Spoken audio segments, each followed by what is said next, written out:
신앙의 여정 속에서 우리의 이성을 시험하고 때로는 마음을 무겁게 짓누르는 질문들이 있습니다. 그 중에서도 가장 근원적이고 어려운 질문은 아마 이것일 겁니다.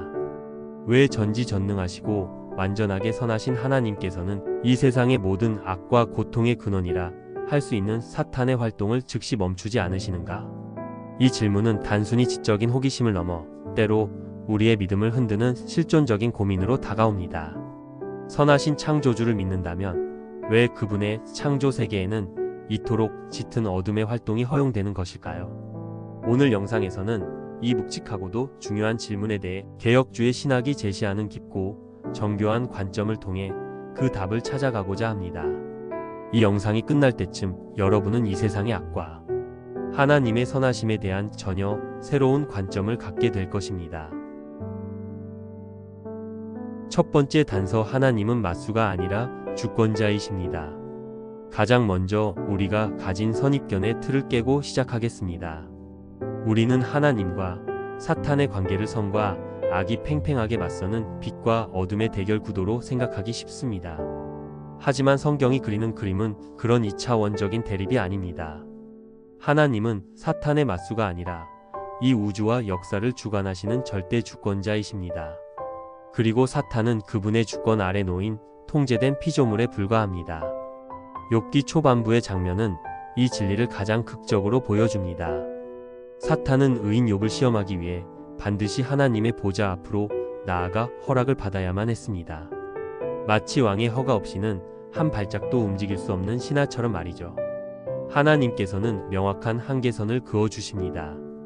그의 모든 소유물은 내 손에 있으나 그의 몸에는 손을 대지 못할지니라.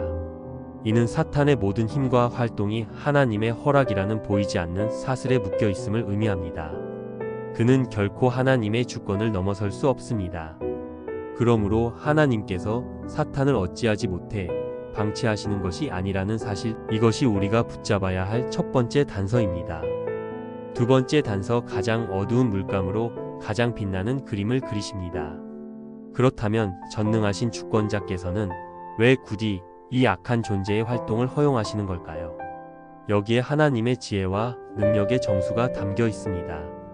하나님은 사탄이라는 가장 어두운 물감을 사용하여 당신의 구원이라는 가장 찬란한 그림을 그리시는 최고의 예술가이십니다.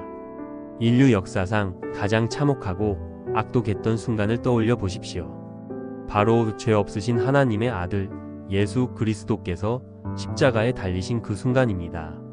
사탄은 유다를 부추기고 종교 지도자들의 시기심을 이용하고 군중을 선동하며 자신의 완전한 승리를 눈앞에 두었다고 생각했을 겁니다. 하지만 바로 그 순간 어떤 일이 일어났습니까?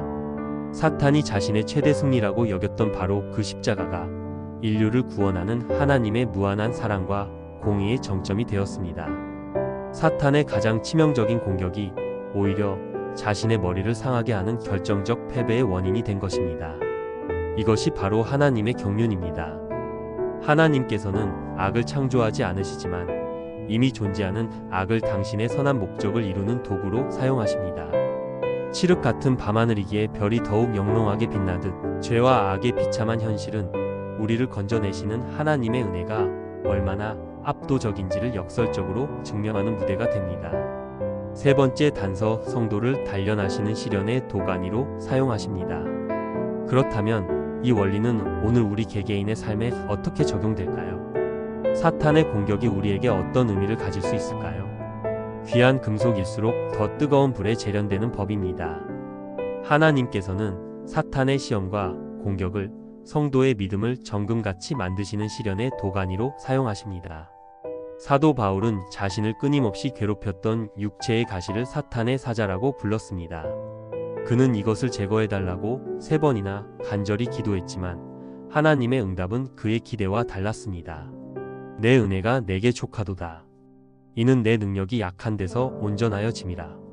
바울을 넘어뜨리려던 사탄의 공격이 오히려 바울을 교만으로부터 지키고 인간적인 힘이 아닌 오직 하나님의 은혜만을 의지하게 만드는 신성한 연단의 도구가 되었던 것입니다. 우리 역시 마찬가지입니다. 우리를 향한 사탄의 유혹과 시험은 우리를 파멸시키려는 악한 의도를 품고 있습니다. 하지만 하나님의 주권 아래에서 그 모든 공격은 오히려 우리를 기도의 자리로 이끌고 말씀의 검을 붙들게 하며 하나님의 전신갑주로 무장하게 하는 거룩한 훈련이 됩니다. 하나님께서는 이 역설적인 과정을 통해 우리를 깎고 다듬어 마침내 예수 그리스도의 형상을 닮은 정금 같은 믿음으로 빚어가십니다. 네 번째 단서, 최종장의 결말은 이미 기록되었습니다. 자, 이제 마지막 단서입니다. 그렇다면 이 길고 고통스러운 싸움은 영원히 계속될까요? 아닙니다. 이 위대한 서사시의 마지막 장은 이미 기록되어 있습니다. 사탄의 종말은 이미 선고되었습니다. 그는 패배한 적이며 그의 마지막은 정해져 있습니다. 예수 그리스도의 십자가와 부활은 사탄의 권세에 대한 결정적인 사망 선고였습니다. 그리고 요한계시록 20장은 그의 최종적인 운명을 이렇게 확증합니다. 또 그들을 미혹하는 마귀가 불과 유황못에 던져지니 세세토록 밤낮 괴로움을 받으리라. 완전한 패배, 영원한 심판이 그의 결말입니다. 하나님께서 그 마지막 장을 지금 당장 펼치지 않으시는 것은 무능해서가 아니라 오히려 그분의 무한한 자비와 인내 때문입니다. 하나님께서는 택하신 모든 백성이 한 사람도 남김없이 구원의 언약 안으로 들어오기를 기다리고 계시는 것입니다.